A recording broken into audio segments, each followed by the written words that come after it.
Hello again, this is Kurgan here, back with another BF3 weapon review.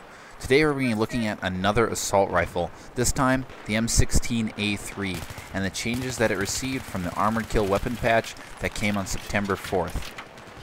Now, this is the only assault rifle from that patch that received only nerfs. There was a few others that had one value dropped and then got maybe a reload adjustment in their favor. The M16 though did not get anything like that. It got 2 nerfs, no buffs. And now, the 2 nerfs are an adjustment to the right recoil value. This weapon has always pulled to the right.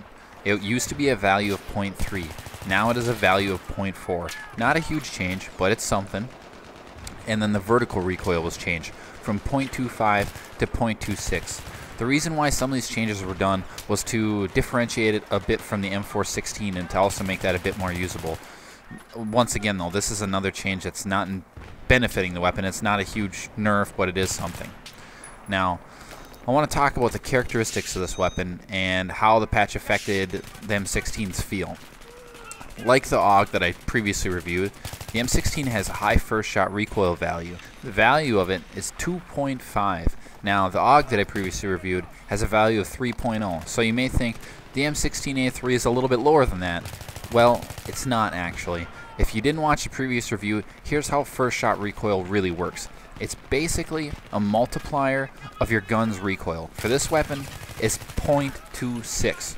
For the AUG, it's only 0.20, so it has less recoil overall. So now you take 2.5 times 0.26, and you end up with a value of 0.65.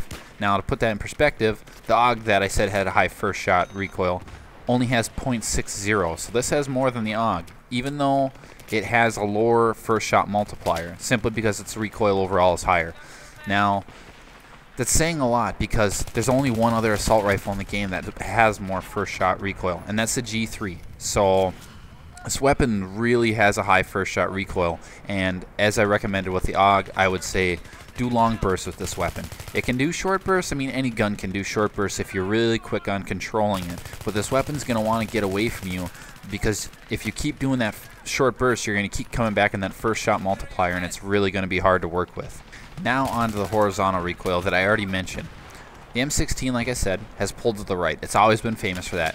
But the 0.4 value it has now makes it extremely high to the right. There's not many weapons that actually pull much more to the right. Some of the PDWs and the weapons that are meant for short range are 0.5, but they're 0.5 usually in every direction, not in one. So this weapon loves to go to the right, considering it only has a 0.1 value on the left recoil. So you got to be very careful about that. And like I said with the first shot recoil multiplier, this also makes the weapon bad for short bursts because not only does it want to jump really high in that first shot, but it also wants to keep walking to the right. So not only do you have to just pull down for that first shot, you have to pull to the left, and it's a lot more complicated than some other weapons that are out there. So it's definitely good for long bursts. Now, beyond the 2 changes that are specific to this weapon, I already covered this in my G3 weapon review. The heavy barrel nerf. I think that is probably, in my opinion, the biggest change from this patch overall because it's a blanket change. It covers every assault rifle in the entire game except for the G3, and it's my opinion, it's massive. It's a really big change. It makes these weapons a lot worse at range. So add this on with the fact that the M16 already received 2 nerfs, and it really stacks up against it. Now, what does this all mean? Well, my general thoughts on this gun is it's still a good gun. The M16 was an amazing gun before the patch. It was the gun to use. You had to use it. It had such great recoil values. The reload time was fast. It was super accurate at range. It was great for long bursts. It was it was so good. And so I don't think that the actual nerfs to the weapon itself had too much of an effect, but I think on top of the heavy barrel nerf, this weapon is not as good at range as it used to be. It's also a little bit more wily. It wants to get away from you a little bit. So it's I kind of feel it's a shadow of its former self, and I think that's more to blame than the heavy barrel change.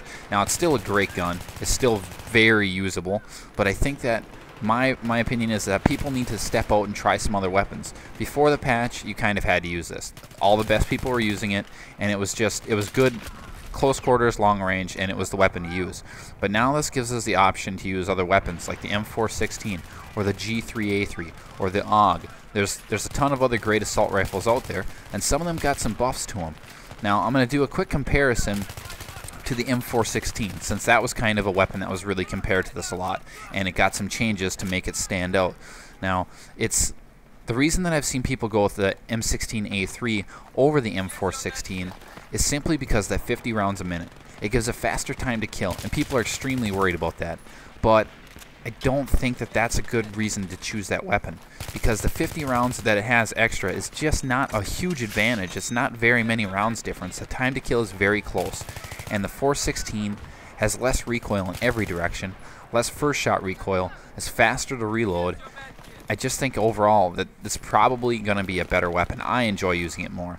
The 50 rounds a minute is super nice, but it's only good for close quarters, to be honest, because the M416 is more controllable firing at range. So there's other weapons that I would choose if I was going to go close quarters, something like the M5K or the UMP or a shotgun.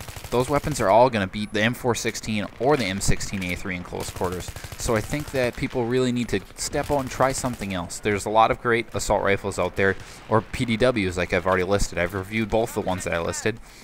They're all great, so I recommend trying something else, stepping out of the rut that you kind of had to be in before. Now the real question is do I think that the nerfs this weapon received and the heavy barrel nerfs were overkill? Personally, I don't think so. The heavy barrel nerf affected all the weapons, so I think that that's fine. I think the assault rifles were a little too good at range, so this brings them more in line with what they should be at. And the changes to this M16 itself actually aren't that big. It's just that some other weapons have got some buffs. This got a little bit of nerfs, so I think that it really brought it back. It's balanced now. There's other good weapons. This is a great weapon as well. So you have a bigger choice of weapons now, and I think that that was great. I actually think that the nerf of this weapon worked out well. It didn't over nerf it. They didn't go too crazy with it. So that's going to be it for this review. I really enjoyed playing with this gun. I did this review because somebody requested it in the comments, and I did my previous review because somebody requested it in the comments as well. So if you want to see a weapon reviewed, leave it in the comments. I love seeing that stuff. You know, I'll try and get up a review for what you guys want to see, because it's what you want to see, and you're the people watching my videos, so that's important to me. So like I said, like, comment, subscribe, let me know what you think, and I'll see you guys in the next video. Thanks for watching.